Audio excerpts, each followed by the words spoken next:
হরে কৃষ্ণ। আমি দেবদাস, আপনাদের সবাইকে স্বাগত আরও একটি নতুন হিন্দি লাভার্স ক্লাসে। তো আজকে যে একটা টপিকস নিয়ে কথা বলবো সেটি হচ্ছে ভার্ব। আমরা দেখি যে বাংলায় একরকম ভাবে কথা বলতে হয়, ইংলিশে একরকম ভাবে কথা বলতে হয়, হিন্দিতে একরকম ভাবে কথা বলতে হয়। তো সেটা কিভাবে কথা বলতে হয়, অর্থাৎ ভার্বটা কখন বসে। যদি আমরা দেখি যে আমরা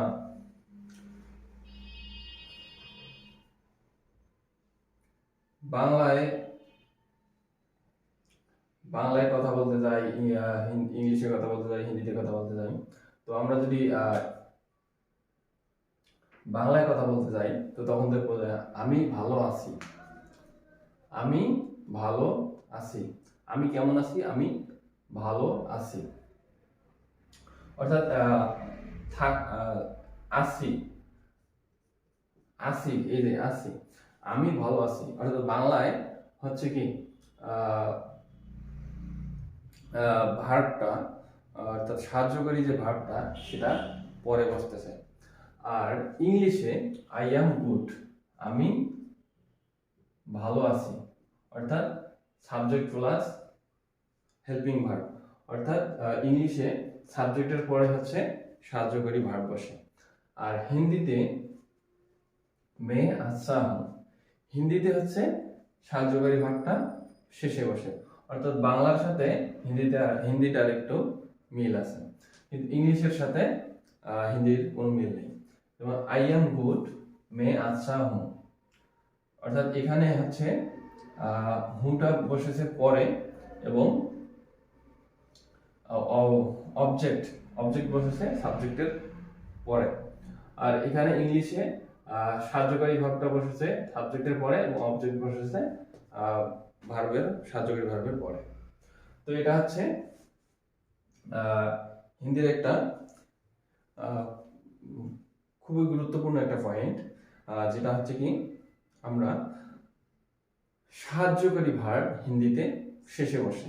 আমরা সবসময় মাথায় রাখবো কি সাহায্যকারী ভার্বটা হিন্দিতে পরে বসে।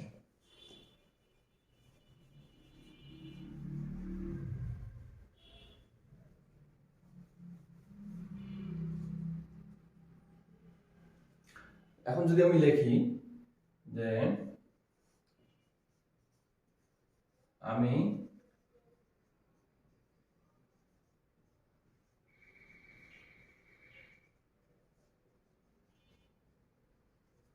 আমি বাংলাদেশে আছি, তো এটার হিন্দি কি হবে?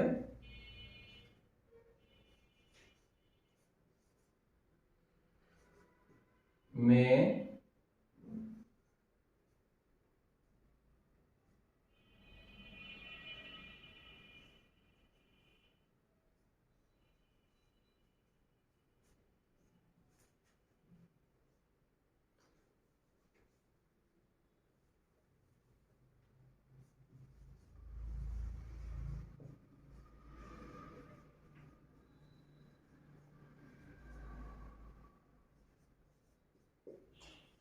হিন্দিতে হবে মে বাংলাদেশ মে হুঁ।